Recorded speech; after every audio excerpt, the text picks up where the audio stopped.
아이가 사망하던 그 당일에 부부가 주고받은 메시지가 있는데 그 엄마가 물어봐요. 병원에 데려가? 형식적으로? 그 아빠가 그러는 게 좋겠다. 번거롭겠지만 이런 답을 보내요. 상식이 있는 사람들이라면 거기 형식적으로라는 그 말이 들어갔을 때는 이 아이를 마음을 다해서 키우고 있지 않다라는 건 누구나 알 수가 있잖아요. 그러니까 부부가 이런 대화를 주고받았으면서도 사실 여전히 그 아빠는 학대 사실을 몰랐다라고 이야기를 하고 있어요. 전혀 반성을 하지 않는 거네요, 한마디로.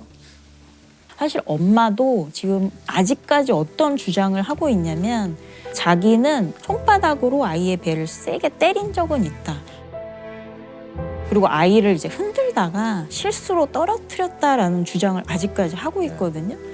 그런데 이웃분이 증언을 하신 내용이 있는데 그러니까 사망 당일에 운동기구, 그러니까 덤벨 같은 도구로 바닥을 쿵쿵 내리치는 소리가 4-5차례가 들려서 그 이웃분이 너무 시끄러워서 그 정인이 집에 이제 가신 거예요. 그래서 항의까지 하셨거든요.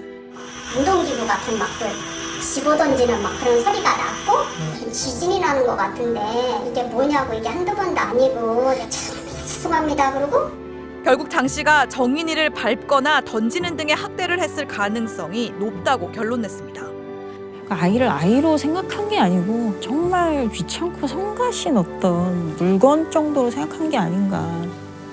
충격으로 아기는 목이 뒤로 꺾이고 유모차는 그대로 벽에 부딪힙니다. 문이 열리자 보호자는 또다시 유모차를 거세게 밉니다. 생후 16개월 입양아 정인이를 학대 끝에 숨지게 해 이 살인 등의 혐의로 재판에 넘겨진 양모 장모 씨가 1심에서 무기징역형을 선고받았습니다. 양어머니 장모 씨에 대해 살인죄를 인정하고 무기징역을 선고했습니다. 남편 안모 씨에게는 징역 5년형이 선고됐습니다.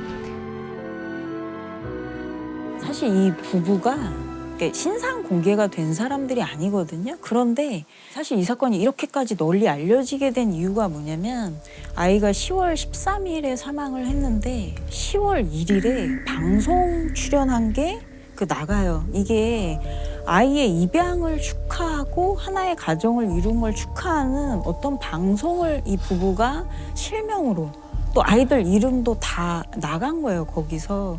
그러니까 그 방송이 나간 지 2주도 안 돼서 아이가 사망하고 그 병원에서 사망한 그 아이가 불과 2주 전에 입양 축하한다고 그 파티를 했던 그 아이래 라면서 사실은 이 부부의 이게 다 지금 퍼지기 시작한 거거든요. 아이를 입양했다고 뭐 회사 이제 사보에도 아주 훌륭한 부부로 뭐 기사가 나고 이런 식으로 더 섬찟하네요. 입양이라는 거를 사람들의 어떤 칭찬이나 인정을 받고 이런 수단 정도로 피상적으로 생각을 하고 실제로 아이를 키우는 그 어떤 그 노력이라든지 이런 것에 대해서는 너무나 생각이 부족하지 않았나.